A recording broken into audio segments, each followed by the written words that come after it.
सुंदरबन जंगल में टूनी चिड़िया अपने परिवार के साथ रहती थी। उसके दो बच्चे थे, पति पत्नी और बच्चे सब प्यार से रहते थे। चिंकी बेटी, अब बस भी करो, मुझे जाना है, देर हो रही है। मगर पापा, बाहर तो बारिश हो रही है, आप मत जाइए। तो क्या आज आप भूखे रहोगे? अगर मैं नहीं जाऊंगा तो आप भोजन कैसे खाओगे? चिंकी, आप पापा के कंधों से नीचे उतर जाएं। मेरे पापा थक गए होंगे। अच्छा, मेरे पापा। सुन, पापा मेरे भी हैं, तू ज्यादा बन मत। अच्छा बच्चों, अब अपने पापा को जाने भी दो, देर हो रही है इन्हें। फिर चिंकी अपने पापा के कंधों से नीचे उतर जाती है और उसके पापा अपने परिवार के लिए भोजन लेने चला जाता है। तेज बारिश में रॉकी कबूतर को उड़ने में बहुत मुश्किल हो रही थी, इसीलिए वो एक पेड़ के नीचे थोड़ी देर बैठ जाता है। ये बारिश है कि रुकने का नाम ही नहीं ले रही। मेरे बच्चे भूखे होंगे, मुझे इस बारिश में ही जाना होगा। अपने बच्चों का सोचकर रॉकी कबूतर फिर से उड़ता है। बारिश के कारण दूर तक देखना बहुत मुश्किल था, इसीलिए रॉकी कबूतर बहुत सावधानी से उड़ रहा था। काफी देर के बाद बारिश भी रुक जाती है और मौसम साफ हो जाता है। रॉकी कबूतर को एक फलदार पेड़ दिख जाता है। फिर रॉकी कबूतर उस पेड़ से 3 फल तोड़ लेता है। वाह रे चील, तेरी किस्मत। ऐसे ठंडे ठंडे मौसम में गरम गरम मांस, आज तो मजा ही आ जाएगा। ऐसा सोचकर वो जालिम चील उड़ती है और रॉकी कबूतर के पास आ जाती है। मम्मा, मुझे जाने दो, मेरे बच्चे भूखे हैं। मैं भी तो भूखी हूँ, अगर तुझे जाने दूंगी तो फिर मेरा पेट कैसे भरेगा। फिर वो चील रॉकी कबूतर पर हमला करती है। रॉकी कबूतर भी डट कर मुकाबला करता है। वो अपने परिवार के लिए जीना चाहता था, वो किसी भी सूरत में मरना नहीं चाहता था। वो चील थक जाती है और थक कर वहां से भाग जाती है। रॉकी कबूतर बहुत घायल हो जाता है और उसके पंखों से खून बह रहा था। थोड़ी देर के बाद उधर से मीठू तोता गुजर रहा था। रॉकी कबूतर की ऐसी हालत देखकर मीठू तोता उसके पास आ जाता है। रॉकी, ये कैसे हुआ? तेरी ये हालत कैसे हो गई? मेरी सांस से रुक रही है। मिठू, आप ये फल मेरे बच्चों को दे देना और उनसे कहना, अब आपका पापा कभी भी लौट कर नहीं आएंगे। उनसे कहना, आपके पापा आपसे बहुत प्यार करते थे और बहुत सारी बातें करना चाहते थे, मगर समय नहीं था उनके पास। मेरे जाने के बाद मेरे परिवार को बहुत दुख उठाना पड़ेगा। उन्हें कहना कि वो मुझे माफ कर दे। अपनी आखिरी समय में ये सब कहते हुए रॉकी कबूतर मर जाता है। एक परिवार का ये कैसा बंधन है। बेचारा मरते समय भी अपने परिवार का ही सोच रहा था। फिर मीठू तोता वो फल उठाकर वहां से चला जाता है। चिड़िया, ये फल आपके पति ने भेजे हैं। मिठू, मेरा पति कहाँ है और आप इतने परेशान क्यों हो? वो गिरा पड़ा था चिड़िया, वो मर गया। वो अपने बच्चों से ढेर सारी बातें करना चाहता था। वो अपने परिवार को याद करते करते मर गया। उसे समय नहीं मिला। वो चील बहुत जालिम थी। मम्मा चिड़िया तो मूर्ति बने हुए मिठू की बातें सुन रही थी और आंसू उसकी आंखों से टपक रहे थे। मिठू तोता वहां से चला जाता है। मम्मा, आप रो क्यों रही हैं?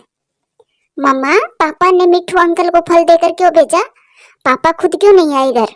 वो छोटे बच्चे शायद ये नहीं जानते थे कि उनका पापा अब कभी भी लौट कर नहीं आने वाला है। बच्चों, आपके पापा बहुत दूर चले गए हैं।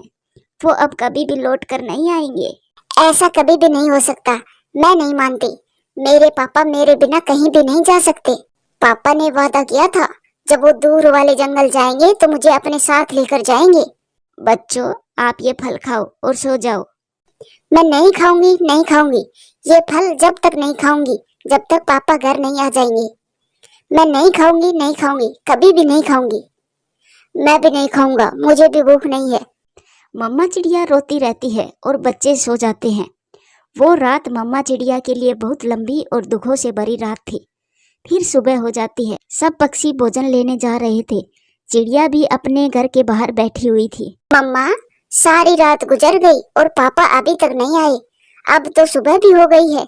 बच्चों, तुम दोनों घर के अंदर चले जाएं और मैं आपके पापा को ढूंढ कर लाती हूँ। मम्मा, मैं भी आपके साथ जाऊंगी।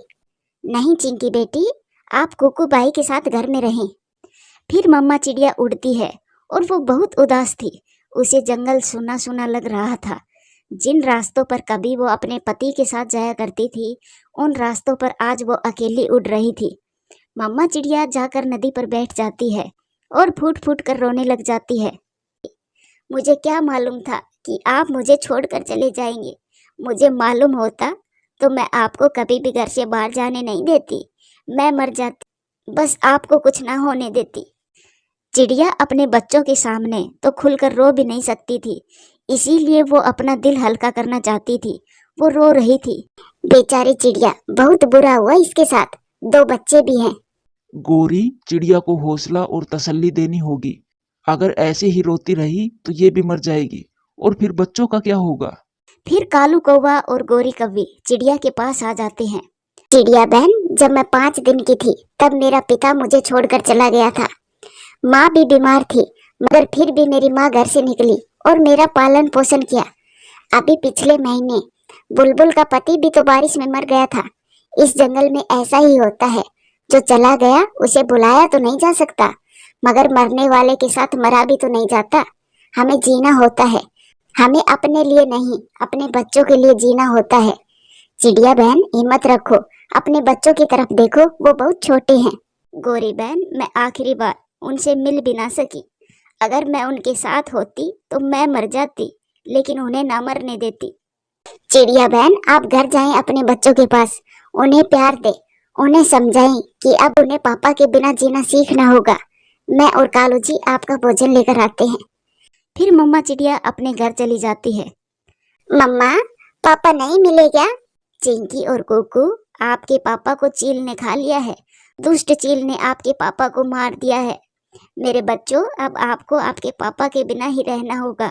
चील का नाम तो बच्चे तब से सुन रहे थे जब वो अंडों से निकले थे, इसीलिए उनको मालूम होता है कि जिसे चील खाए वो लौट कर नहीं आता। फिर बच्चे रोने लग जाते हैं। मेरे पापा को बहुत दर्द हुआ होगा जब उस चील ने मेरे पापा को खाया होगा। बुरी है वो चील, बहुत बुरी है, वो गंदी है, वो गंदी चील है। गोरी और कालू भी बच्चों के लिए भोजन लेकर आ जाते हैं। चिड़िया बहन, आप कुछ दिन अपने बच्चों के साथ ही बिताएं। आप मेरी पड़ोसन हो, मैं ले आया करूंगी भोजन आपके लिए। चिड़िया बहन, अगर कोई भी काम मेरे करने का हो तो मुझे जरूर बताना, मैं कर दूंगा। चिड़िया के दिल का बोझ अब थोड़ा सा हल्का हो गया था। वो अपने बच्चों को भोजन खिला देती है और खुद भी खा लेती है। आज गोरी और कालू ने बहुत अच्छा काम किया था। दोस्तों, आप भी अपने माँ बाप को प्यार किया करें, क्या पता कल वो हमारे साथ हो या ना हो। प्यारे दोस्तों, वीडियो अच्छी लगे तो लाइक करें, शेयर करें, कमेंट्स करें, और हाँ, चैनल को सब्सक्राइब करें। दूर किसी जंगल में टूनी चिड़िया अपने परिवार के साथ खुशी खुशी रहती थी। टूनी चिड़िया और उसका पति रोकी कबूतर और उसकी बेटी हमेशा साथ साथ रहते थे। उनके घर के पास ही एक आम का पेड़ था, जिस पर बहुत सारे आम लग रहे थे। वो परिवार हर रोज जी भरकर आम खाते, और कभी उनका दाना खाने का मन करता तो वो घने जंगल में चले जाते। मम्मा पापा, क्या हम सब हमेशा एक साथ ही रहेंगे? हाँ मेरी बेटी, लेकिन जब मेरी बेटी बड़ी हो जाएगी तब मैं उसकी शादी कर दूंगी। पापा, आप मम्मा से कहो वो ऐसी बात ना करे। मैं कभी भी शादी नहीं करूंगी, मैं तो हमेशा आपके साथ ही रहूंगी। मैं शादी करके चली जाऊंगी तो फिर आपके साथ कौन रहेगा? उनके पड़ोस में ही कौवे का एक परिवार रहता था, जो बहुत ही शैतान कौवे थे। वो हमेशा ही चिड़िया के परिवार को देखकर जलते रहते थे। वो हमेशा ही चिड़िया का बुरा ही चाहते थे। कालू, अगर हम किसी तरह उस चिड़िया को यहाँ से भगा दें तो उसका वो घर और वो आम का पेड़ हमारा होगा। गोरी, उनका घर नया है और सुंदर भी, और उनके पेड़ पर बहुत मीठे मीठे आम लगते हैं।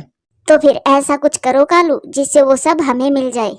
मुझे वो चिड़िया और उसका परिवार जरा भी अच्छे नहीं लगते। गोरी, तुम चिंता मत करो, मैं कोई योजना बनाता हूँ। फिर आधी रात को कालू कौवा अपनी पत्नी गोरी कौवी से कहता है, गोरी, मेरी वो लकड़ी काटने वाली आरी कहाँ है? कालू, क्या तुम पड़ोसियों का आम का पेड़ काटने जा रहे हो? हाँ गोरी, अब तो मैं उनको यहाँ से भगाकर ही दम लूंगा। फिर कालू कौवा अपनी लकड़ी काटने वाली आरी लेकर घर से निकलता है, और जिस डाली पर चिड़िया का घर था वो उसे काटने लगता है। वो आरी तेजी से चला रहा था। जोर की आवाज आती है और जिस डाल पर कालू कौवा बैठा था वही डाल टूट जाती है और कालू कौवा नीचे गिर जाता है। मर गया, हाय रे मैं मर गया, मेरी पूंछ, मेरी पसलियां टूट गई है।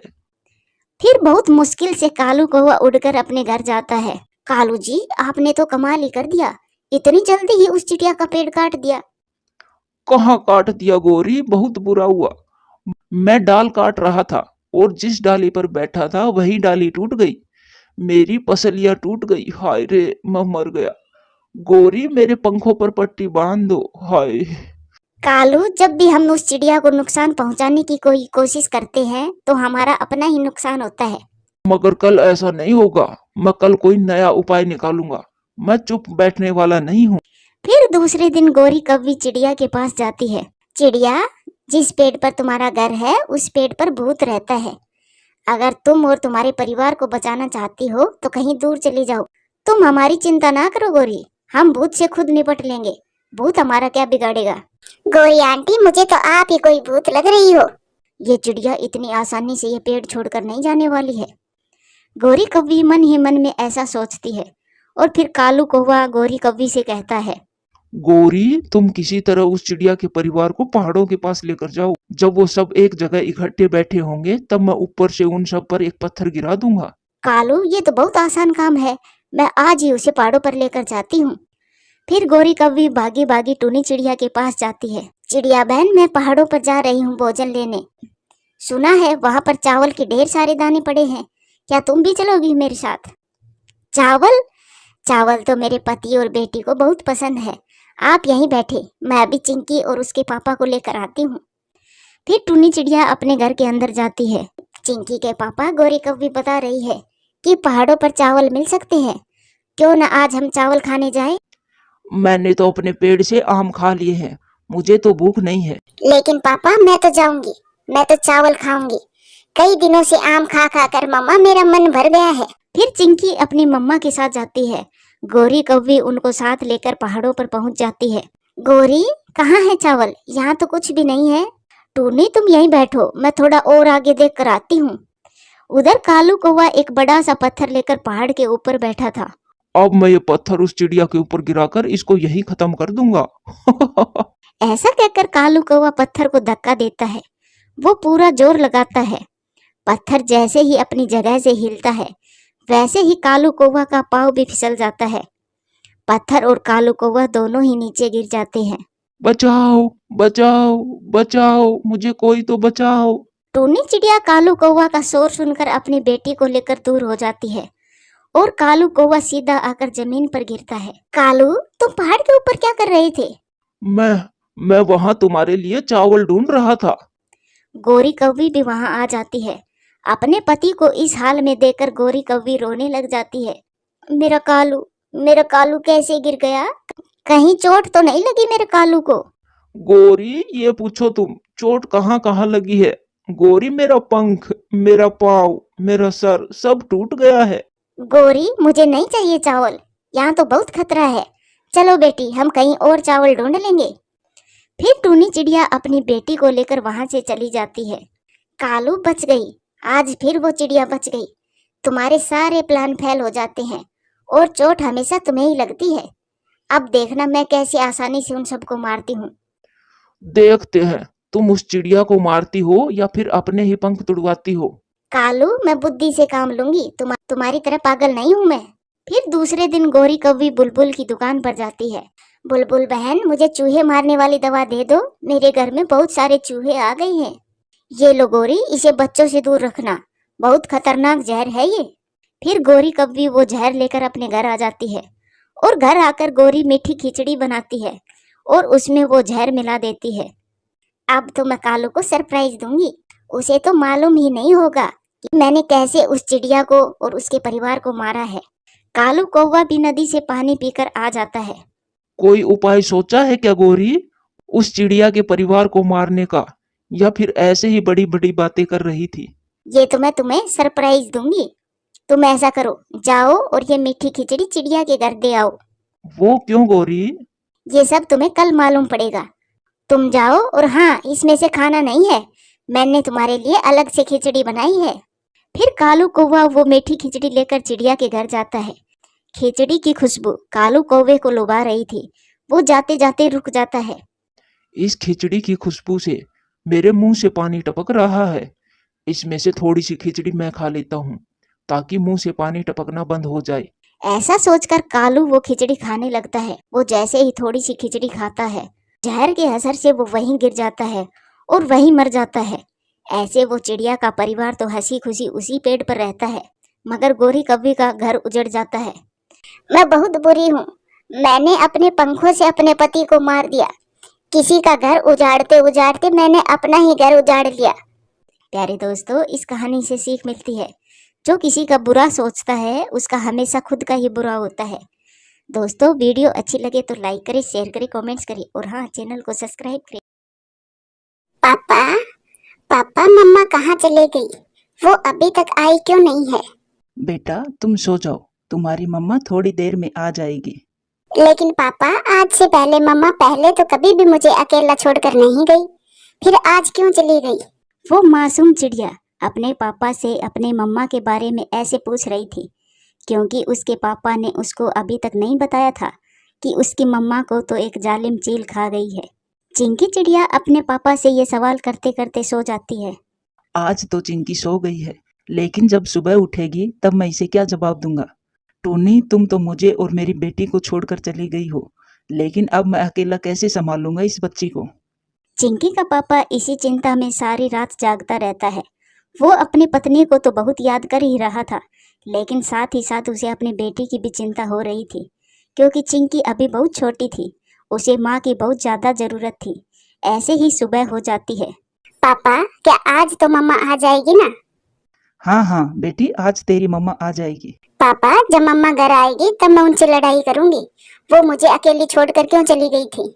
चिंकी बेटी, क्या मैं आपसे प्यार नहीं करता जो तुम अपनी मम्मा को इतना याद कर रही हो? पापा, आप प्यार तो करते हो, लेकिन मेरी मम्मा के बिना ये घोंसला अच्छा नहीं लगता मुझे। अच्छा तो बेटी तुम यहीं बैठो, मैं आपके लिए भोजन लेकर आता हूँ। और फिर चिंकी का पापा चिंकी के लिए भोजन लेने चला जाता है। जब रॉकी कबूतर नदी के पास जाता है तो उसे वहां पर मिठू तोता मिल जाता है। यार रॉकी, टूनी चिड़िया का सुनकर बहुत बुरा लगा। टूनी बहन बहुत अच्छी थी। मुश्किल समय में वो हर किसी का साथ देती थी। यार मिठू, ये तो है, वो बहुत अच्छी थी, लेकिन भगवान को जो मंजूर होता है वही होता है। चिंकी तो बहुत याद कर रही होगी अपनी मम्मा को। वो तो हर समय अपनी मम्मा के साथ ही रहती थी। हाँ यार मिठू, याद तो कर रही है, लेकिन मैंने अभी तक उसे ये नहीं बताया है कि उसकी मम्मा को तो चील खा गई है, उसकी मम्मा मर गई है। ये सब बर्दाश्त करना उसके लिए बहुत मुश्किल होगा। रॉकी भाई, तुम उसे बता दो, समय के साथ साथ उसे सब्र भी आ जाएगा। वैसे रॉकी, मैं तुम्हें एक सलाह देता हूँ। कौन सी सलाह मिठू? तुम दूसरी शादी कर लो। वैसे तुम्हारे घर को संभालने वाली भी आ जाएगी और चिंकी को उसकी माँ भी मिल जाएगी। मुझे पता है ये तुम्हारे लिए मुश्किल होगा, लेकिन रॉकी, किसी के जाने से जिंदगी नहीं रुकती। हमें कोई न कोई रास्ता ढूंढना पड़ता है। हाँ यार मिठू, कह तो तुम सही रहे हो। मेरे लिए भी अकेले ये जिम्मेदारी उठाना आसान नहीं होगा। भोजन की खोज कर लाना होता है और चिंकी का भी ध्यान रखना पड़ता है। रॉकी, मेरी नजर में एक चिड़िया है, लेकिन वो विधवा है। तुम कहो तो मैं तुम्हें उनसे मिलवा सकता हूँ। हाँ मिठू, तुम कहते हो तो मैं मिल लेता हूँ। और फिर मिठू तोता रॉकी कबूतर की शादी उस चिड़िया से करवा देता है। शाम को रॉकी कबूतर नई दुल्हन को लेकर घर आ जाता है। पापा, पापा, ये आंटी कौन है? बेटा, ये तुम्हारी नई मम्मा है। आज से ये हमारे साथ ही रहेगी और तुम्हारा ख्याल रखेगी। नहीं, ये मेरी मम्मा नहीं है। मेरी मम्मा का नाम तो टुन्नी है। आप ये किसे घर ले आए हो? बेटा, अब मैं तुमसे और ज्यादा झूठ नहीं बोल सकता। तुम्हारी माँ को कल एक चील ने खा लिया था। अब वो कभी भी तुम्हारे पास लौट कर नहीं आएगी। अब से यही तुम्हारी मम्मा है। ये भी तुमसे ऐसे ही प्यार करेगी जैसे तुम्हारी मम्मा करती थी। मेरी मम्मा जैसा कोई भी नहीं हो सकता। आप झूठ बोल रहे हो। आपने ही मेरी मम्मा को घर से निकाला होगा इस नई आंटी को घर में लाने के लिए। चुप चुप करो, बड़ी जबान चलती है तुम्हारी। अब बोली तो एक लगाऊंगी। ये आप कैसे बात कर रही हो बच्ची से? आपने इसे सर पर चढ़ा रखा है प्यार से बात करके। चलो अब सो जाओ, नहीं तो एक लगाऊंगी। चिंकी, वैसे तुम्हारी नई मम्मा ठीक ही कह रही है। वैसे मैं भी तुमसे प्यार करता हूँ। फिर भी तुम अपनी मम्मा को याद किए जा रही हो। चिंकी डर जाती है। फिर रात हो जाती है। चिंकी का पापा और उसकी नई मम्मा सो जाते हैं, लेकिन चिंकी तो सारी रात जागती रहती है और अपनी मम्मा को याद करती रहती है। और फिर रात के आखिरी पहर में चिंकी की आंख लग जाती है और फिर अगली सुबह चिंकी की आंख खुलती है तो उसके पापा घोंसले में नहीं थे। वो शायद भोजन की खोज में गया था, जबकि उसकी नई मम्मा सो रही थी। चिंकी को बहुत ज़्यादा प्यास लग रही थी। वो डरते डरते अपनी नई मम्मा को जगाती है। आंटी, आंटी मुझे प्यास लगी है, मुझे पानी पीना है। चिंकी की सौतेली मम्मा गुस्से से उठती है। क्या क्या आंटी आंटी लगा रखा है? दिख नहीं रहा मैं सो रही हूँ। वो आंटी मुझे प्यास लगी है, मुझे पानी पीना है। तो मैं क्या करूँ? जाओ और जाकर पानी पियो। अब इतनी भी छोटी नहीं हो जो पानी भी पीकर नहीं आ सकती। ऐसा कहकर उसकी सौतेली मम्मा फिर से सो जाती है। चिंकी को प्यास बहुत ज्यादा लगी हुई थी। वो थोड़ा थोड़ा उड़ना तो जानती थी। वो थोड़ी हिम्मत करके नदी की तरफ चली जाती है। वो नदी पर जाकर पानी पी लेती है और वहीं एक पेड़ के नीचे बैठ जाती है। पापा पापा तो कह रहे थे कि वो मेरी नई मम्मा है, लेकिन वो तो मुझसे मम्मा की तरह बात भी नहीं कर रही। प्यार तो करना दूर की बात है, फिर वो मेरी मम्मा कैसे हुई? मेरी मम्मा तो बस एक ही थी जो अब मुझे छोड़कर चली गई है। उन जैसे अब कोई भी नहीं हो सकता। काश मम्मा आप मेरे साथ होती, या फिर मैं भी आपके साथ ही मर जाती। वो छोटी बच्ची वहीं बैठी अपनी मम्मा के बारे में सोच रही थी और फिर ऐसे ही शाम भी हो जाती है। उधर रॉकी कबूतर भी भोजन लेकर घर आ जाता है। चिंकी कहाँ है? आपकी बेटी तो बहुत बदतमीज है। आपके जाने के बाद मैंने उसे बहुत प्यार से जगाया कि बेटा उठ जा, सुबह हो गई, नाश्ता कर लो। लेकिन उसने मुझे इतनी बातें सुनाई और गुस्से में घर से चली गई। शाम हो गई है, अभी तक लौट कर नहीं आई है। मैं तो खुद बहुत चिंतित हो रही हूँ उसके लिए, क्यों अभी तक नहीं आई है। चिंकी कुछ ज्यादा ही बिगड़ चुकी है। अब मुझे उसके साथ थोड़ा सख्ती से पेश आना होगा। आ जाए एक बार घर, फिर पूछता हूँ उससे। चिंकी की सौतेली माँ उसके पापा से ऐसा झूठ बोलती है और मन ही मन में बहुत खुश हो रही थी। फिर चिंकी भी घर आ जाती है। आ गई हो तुम? तुम्हारी माँ तो तुम्हें बिगाड़ कर चली गई है। मेरे पल्ले मुसीबत छोड़ गई। अब हमें जीने दो आराम से। अगर अब के बाद दोबारा तुम्हारी मम्मा से बदतमीजी की तो मुझसे बुरा कोई नहीं होगा। चिंकी तो चुपचाप अपने पापा की बातें सुन रही थी और सोच रही थी कि एक ही दिन में उसका पापा कैसे बदल गया है। उसे ऐसा लग रहा था कि उसकी मम्मा के जाने के बाद उसका कोई भी अपना नहीं था। उसकी मम्मा के जाने के बाद उसके पापा ने उससे एक बार भी प्यार से बात नहीं की थी। फिर रात हो जाती है। उसका पापा और सौतेले मम्मा सो जाते हैं और वो बेचारी चिंकी बस अपने दिल से एक ही प्रार्थना कर रही थी। प्लीज भगवान जी, किसी की माँ को अपने पास मत लेकर जाना, क्योंकि माँ जैसा प्यार कोई भी नहीं करता। पापा को तो नई पत्नी मिल जाती है, लेकिन बच्चों को कभी भी माँ नहीं मिल पाती। मेरी माँ के जाने के बाद तो मेरे पापा ने एक बार भी मुझे प्यार से बात नहीं की है। ऐसे सोचकर चिंकी रोने लग जाती है। प्यारे दोस्तों, वीडियो अच्छी लगे तो लाइक करें, शेयर करें, कमेंट्स करें और हाँ, चैनल को सब्सक्राइब करें। आपका धन्यवाद।